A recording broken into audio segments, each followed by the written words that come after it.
communities. JD has been our senator for 18 months. And what has he done for hard-working Americans? Nothing. He's been busy writing the foreword to the book from the Project 2025 guy.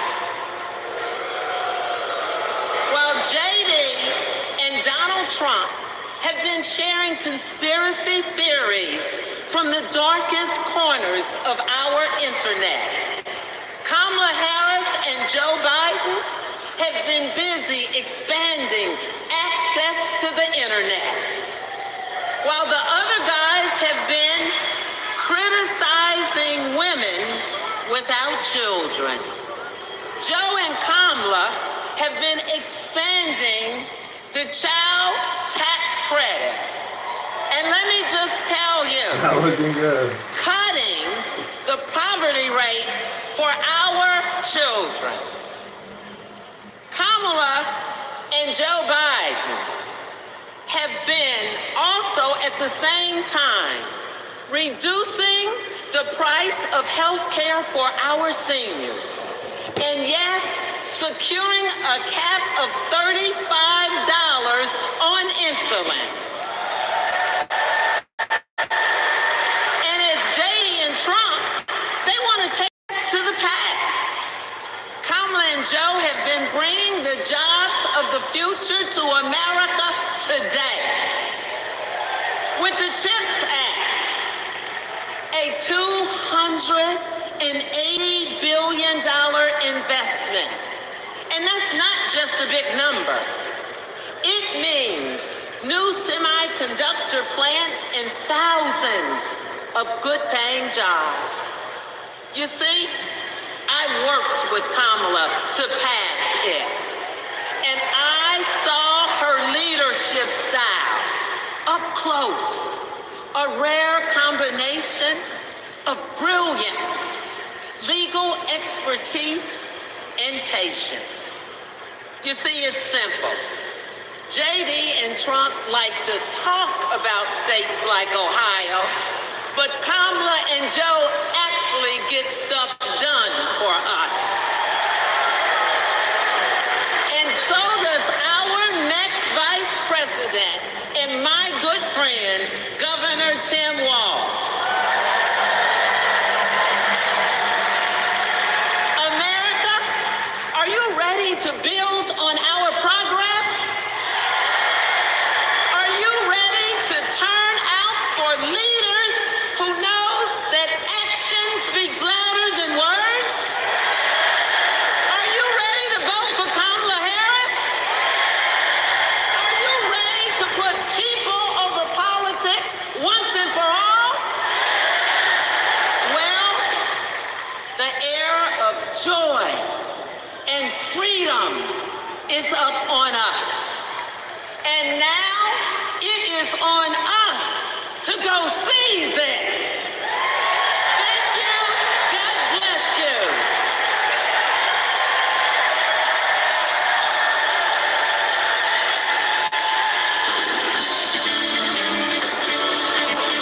Please welcome ABSE President Lee Saunders, SEIU President April Barrett, the UNEP President Brett Booker, IBEW International President Ian Cooper, CWA President Claude Cummins, and AFL-CIO President Liz Schuler.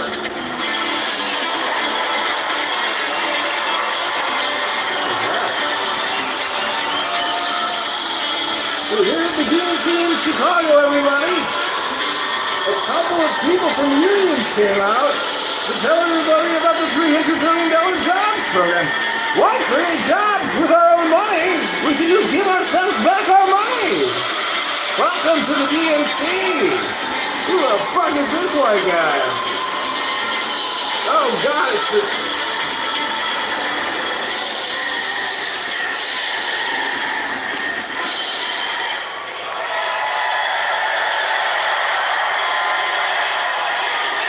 Is that me? What am I doing there?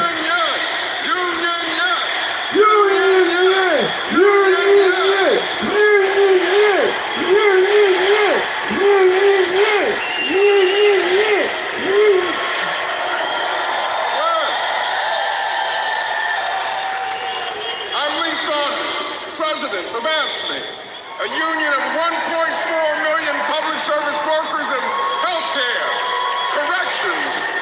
transportation, and more.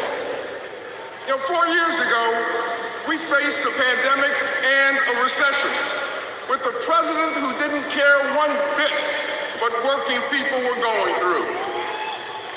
Enter Joe Biden and Kamala Harris. Enter! Within weeks, they passed the American Rescue Plan, pulling the economy back from the brink and putting us back to work. They're guided by a basic principle: more freedom for working people, including the freedom to join a union.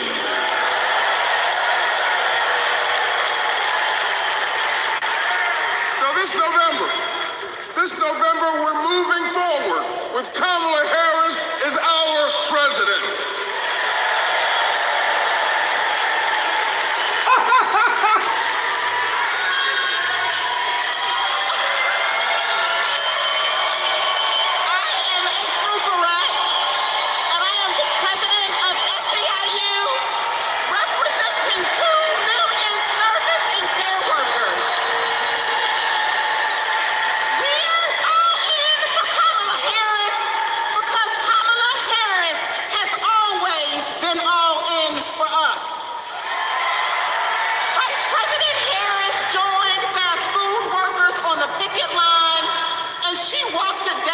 Shoes of a home care worker. She shares our vision for a modern day labor movement, a movement that meets the needs of workers in the 21st century, and an economy that is ready for the future. It is going to be together that we write new rules to make it easier for all workers to join a union. And we are going to build a younger, darker, hipper, fresher, sneaker-wearing labor movement. A movement that is going to be more inclusive and built for the middle class. And we are going to end poverty wage work for once and for all.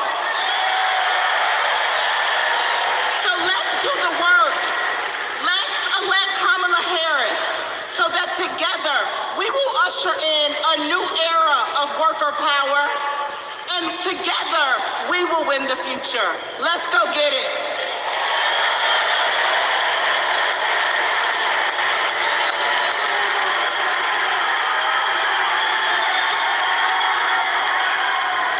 I'm Brent Booker,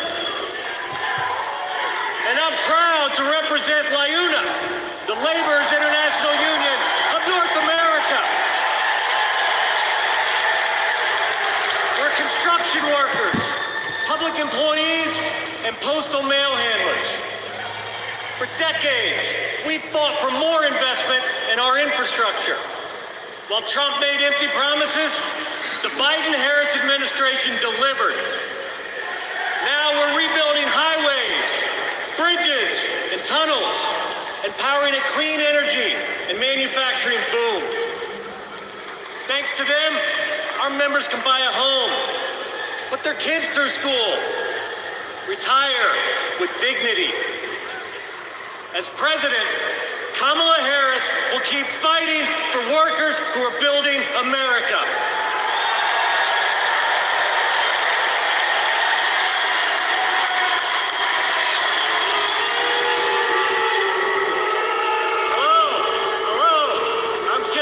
Representing 840,000 IBW members, the International Brotherhood of Electrical Workers.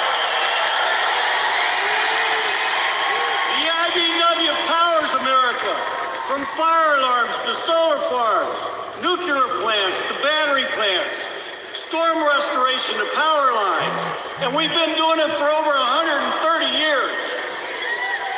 Today, we're building a new energy future while providing great-paying jobs and a stable retirement for all working families. Every step of the way, Kamala Harris has been there for us. She's bringing back American manufacturing to forgotten places throughout our country. She cast the deciding vote to save our pension plans.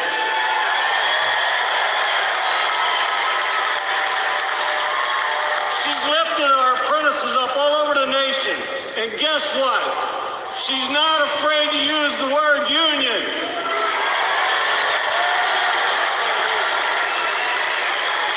She has came through for all of us, and it's our turn to come through for her. Thank you.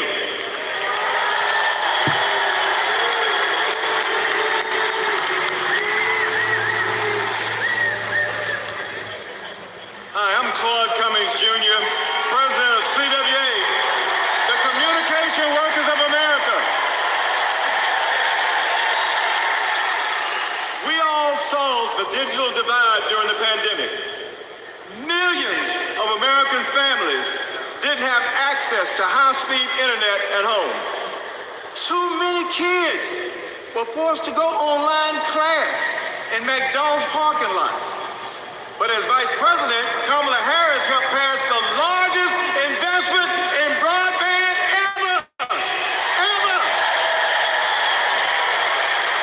She gave CWA members a seat at the table so we could work to connect every household to the internet while creating good union jobs.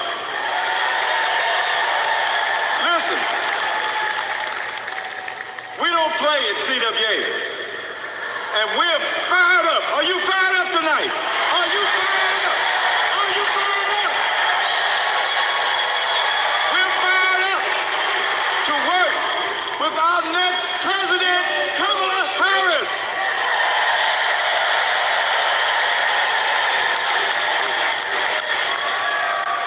I'm Liz Schuler, President of the AFL-CIO. Representing nearly 13 million American workers. This election is about two economic visions. One where families live paycheck to paycheck, where people have no right to join a union. A CEO's dream, but a worker's nightmare. Or an opportunity economy, where we lower the costs of groceries, prescriptions, and housing. Where we go after big pharma, corporate landlords, and price gougers. Where there's no such thing as a man's job or a woman's job, or like Donald Trump would say, a black job. Just a good union job. That's the future our President Joe Biden has fought for. And that's the future Kamala Harris and Tim Walz will keep fighting for. Let's build it together.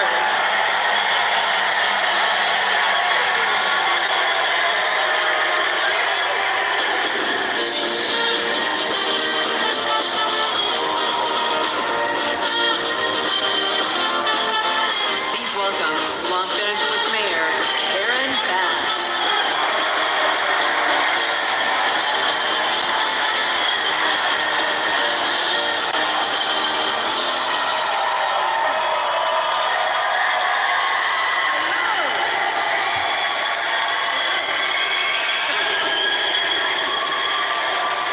Hello, Democrats! Are you as excited as I am? I've known Kamala Harris for almost 20 years. Our bond was forged years ago by a shared commitment to children. A belief that it is everyone's responsibility to care for every child, no matter where they come from and no matter who their parents are. Kamala knows that each generation has an obligation to the next. That's why when I was Speaker of the State Assembly and she was a prosecutor, we fought to address youth homelessness and reform the child welfare system. We wanted to make sure that California's foster youth aren't cut off and left on their own the day they turn 18. As Attorney General, Kamala created our state's justice and worked to give children in the juvenile justice system a support they needed. And when I asked her to swear me in, the first woman vice president, swearing in the first woman mayor of Los Angeles,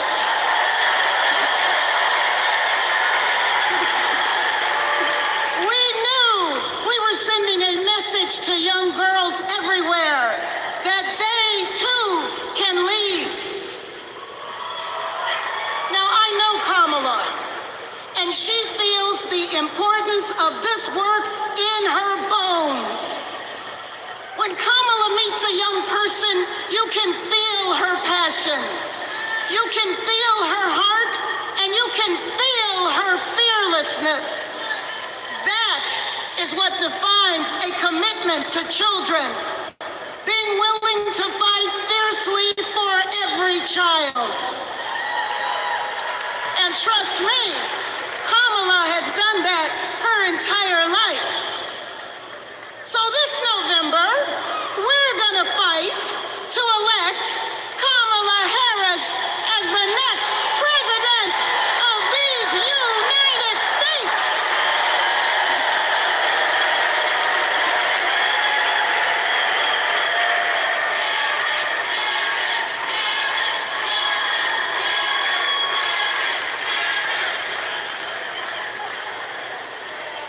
Please welcome Grammy-nominated country music star, Mickey Guyton. How y'all doing?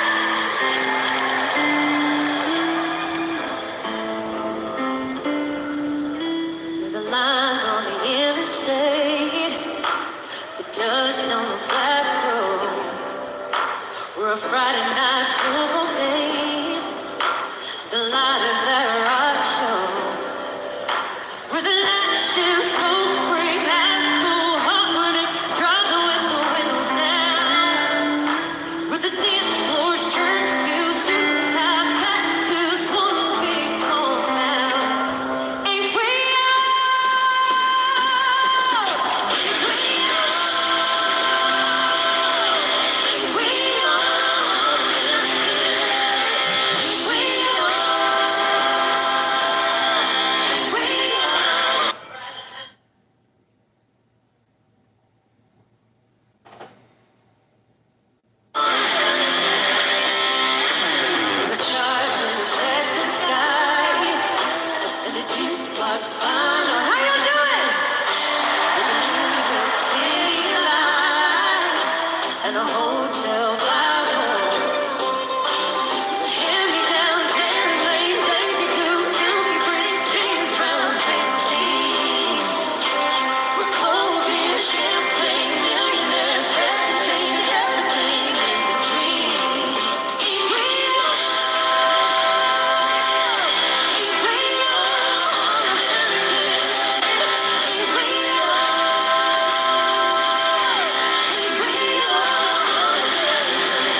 Just got better.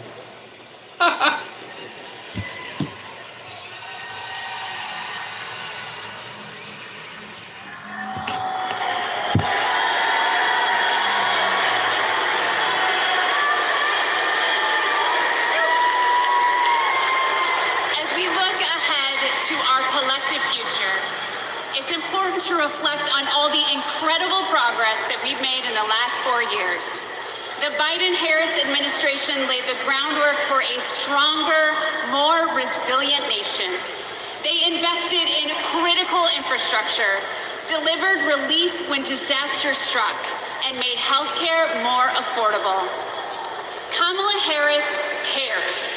And unlike Donald Trump, she has a plan, not just for the next 4 or 8 years, but for generations to come. Now, let's hear from some of my fellow state executives about how Kamala Harris and Tim Walz are investing in the long-term future for our nation.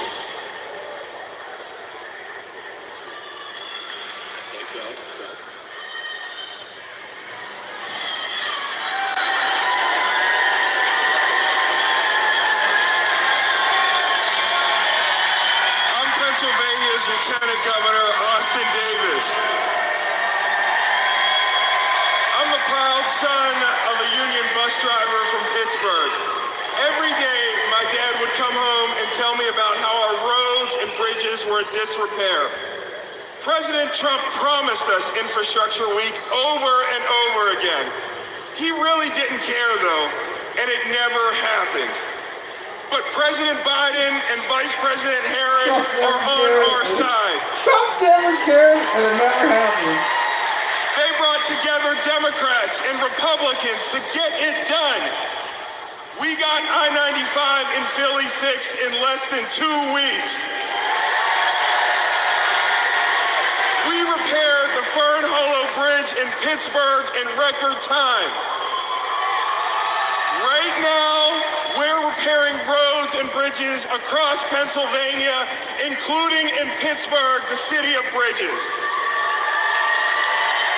And Vice President Harris is looking forward.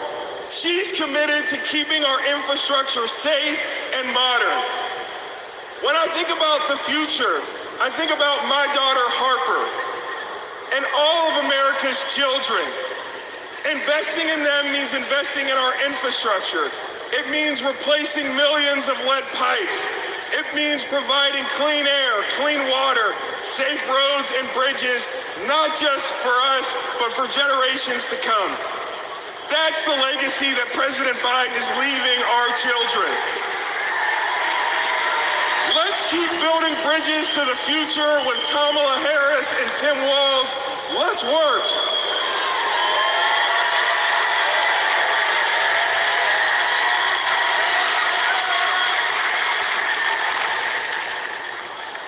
In Wisconsin, we also need leaders by our side. I'm Wisconsin's Lieutenant Governor, Sarah Rodriguez, but long before I took office, I was a registered nurse. I served in the Peace Corps at the height of HIV/AIDS and in Baltimore emergency rooms at the height of the heroin and gun violence epidemics. During the COVID pandemic, Trump and Wisconsin Republicans failed to protect our health. That's why I ran for office and flipped a red district blue. Because once a nurse, always a nurse. Now Trump is promising to terminate the Affordable Care Act, meddling in personal decisions between a woman and her doctor, and threatening to slash Medicare.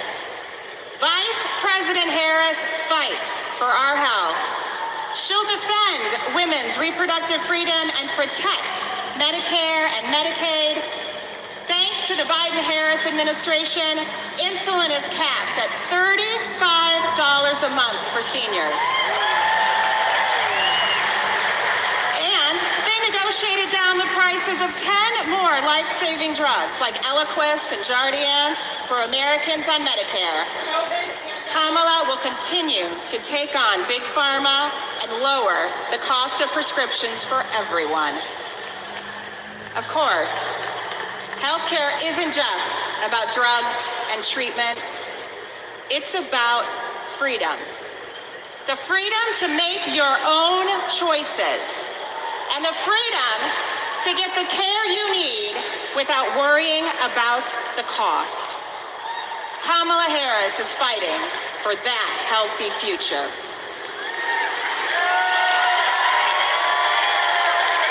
Let me tell y'all about Texas leadership.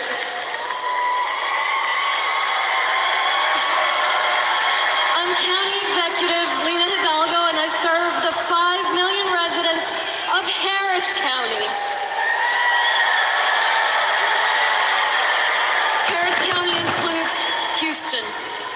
Texas Governor Ann Richards said, "I've been tested by fire, and the fire lost." In the years I've been in office, we've dealt with chemical fires. We've dealt with 10 floods, 7 hurricanes, a deadly winter freeze, and of course the pandemic. When that last disaster struck, Donald Trump abandoned us. He spread misinformation that cost lives. Compare that to 2021, when the Texas power grid went dark. Kamala Harris didn't just put out a tweet, she called me to make sure we had what we needed.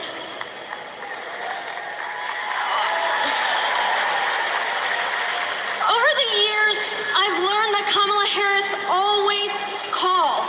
And not only does she call, she delivers.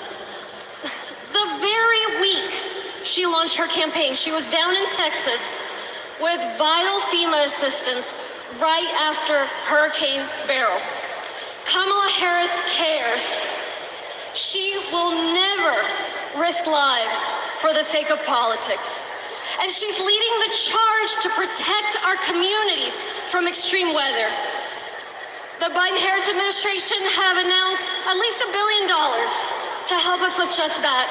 And Houston is thriving. We deserve leaders who acknowledge the threats, heck, the existence of climate change. We deserve tough leaders who have our backs. We deserve compassionate leaders ready to help. That's Kamala Harris and Tim Walz. I can personally attest that Kamala is a leader who has our back. I'm California's Lieutenant Governor, Eleni Kounalakis, but I hold another title just as dear to me, Kamala Harris's friend. I met her when we were both young women trying to navigate the halls of power. I worked in housing. Sucked a lot of She dicks. had just been elected district attorney. We got frequent lunches together, and she was funny and fun. She was also a great mentor. Once, I told her about a professional experience of being minimized because I was a woman. She put her fork down and said, "Eleni, never let anybody make you feel small." I saw her put that creed into action. When Wall Street foreclosed on millions of homes, Washington wisdom was that $4 billion was the best you could do. Other attorneys generally agreed. But because Kamala Harris grew up in a middle-class home, she knew that wasn't enough for all the working families who got screwed over. So she put her foot down and refused to settle for less. Kamala Harris won $20 billion from the big banks for California homeowners.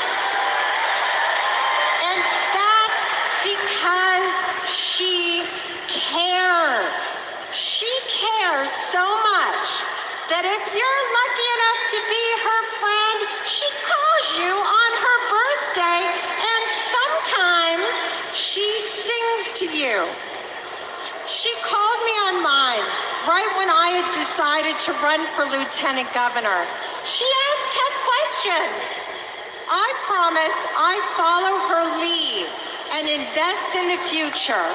Together, we shattered that glass ceiling, California, and got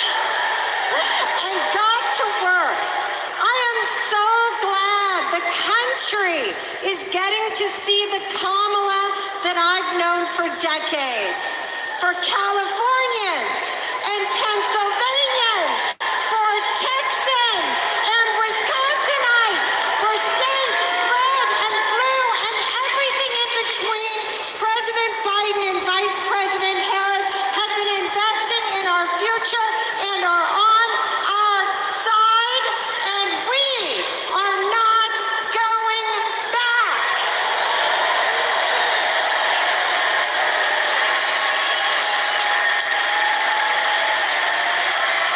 Do you know about Project 2025? The far right's playbook. It is Trump's vision for America's future. I'm not going to be nice. It will ban abortion nationwide, I got rid of Roe v. Wade. raise taxes on middle-class families, cut Medicaid, That's money that funds a lot of medical treatment. strip rights from LGBTQ+ community, Wait a minute, I'm not finished.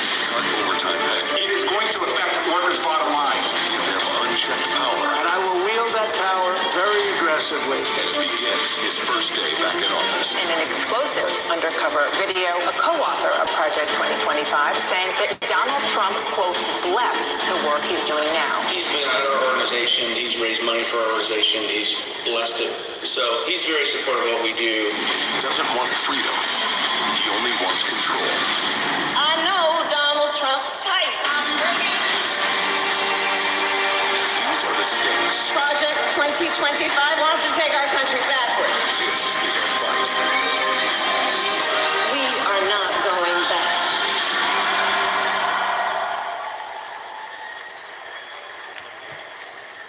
Please welcome Michigan State Senator Mallory McMorrow.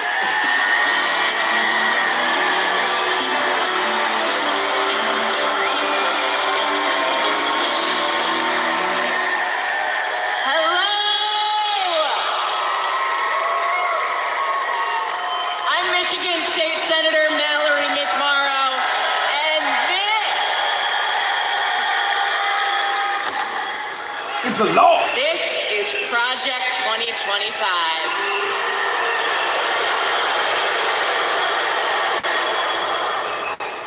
Now, over the next 4 nights, you are going to hear a lot about what is in this 900-page document.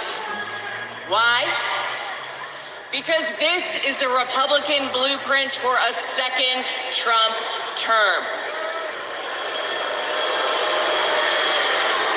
That's right. They went ahead and wrote down all the extreme things that Donald Trump wants to do in the next 4 years. And then they just tweeted it out, putting it out on the internet for everybody to read. So, we read it. And whatever you think it might be, it is so much worse. Tonight, I want to tell you about just one aspect of Project 2025. Its plan to turn Donald Trump into a dictator.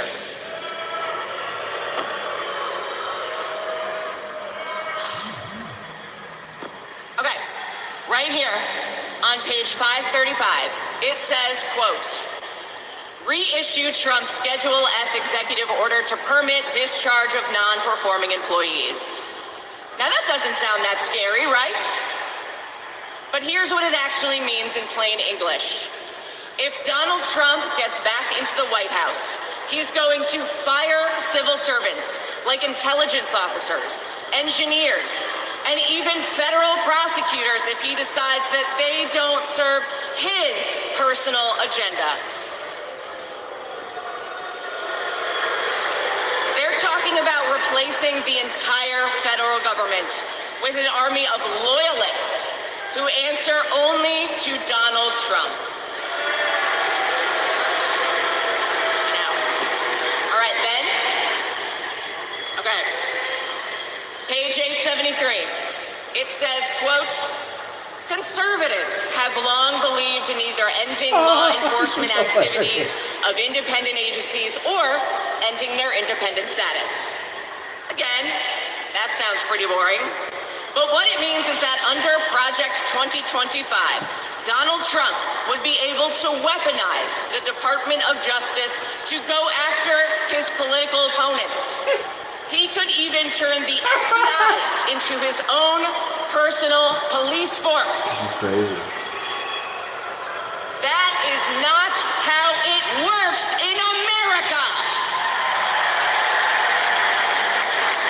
That's how it works in dictatorships. She sounds like a dictator. And that's exactly what Donald Trump and his MAGA minions have in mind. An expansion of presidential powers like no president has ever had or should ever have. Now, by the way, Don't fire underperforming if you're asking employees. if That any would of be this is even illegal. legal, well, remember, thanks to Donald Trump's hand-picked Supreme Court, he's now completely immune from prosecution, even if he breaks the law. But that's not who we are, because we believe in a government of the people, by the people, and for the people. Not the government of Donald Trump, by Donald Trump, and for Donald Trump. We believe in the separation of powers and the rule of law.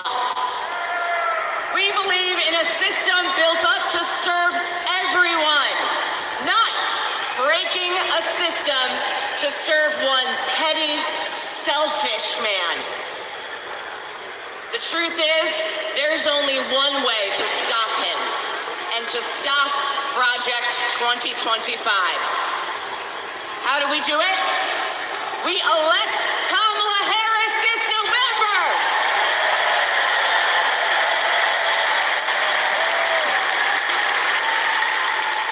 We'll be back tomorrow night to tell you what Project 2025 means for your pocketbook.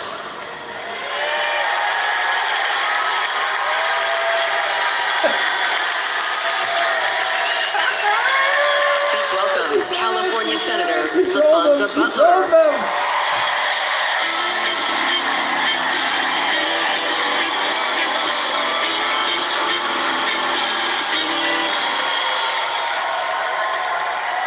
Hello, Democrats. California delegates, make some noise. It's great to see so many familiar faces.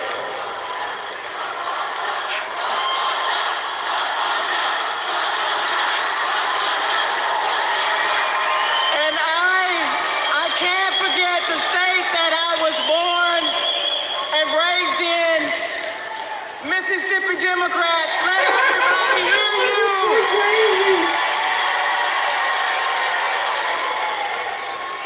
Democrats, before I joined the Senate, I was a leader in the labor movement.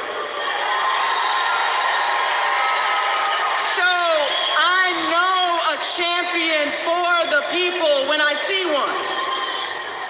I met Kamala Harris when she was district attorney, and I was president of a large care workers union. We hit it off right away. What really impressed me was how well she got to know my family. My wife, Naniki, but especially our daughter, Nyla. And as soon as Nyla heard that Miss Kamala was running for president, she asked if she could be vice president. So, no disrespect to Governor Walz, but Nyla put her name in first. Vice President Harris and I share a lot in common. We both graduated from from historically black colleges. Me from Jackson State University. I just can't do it anymore. I'm finished for the night.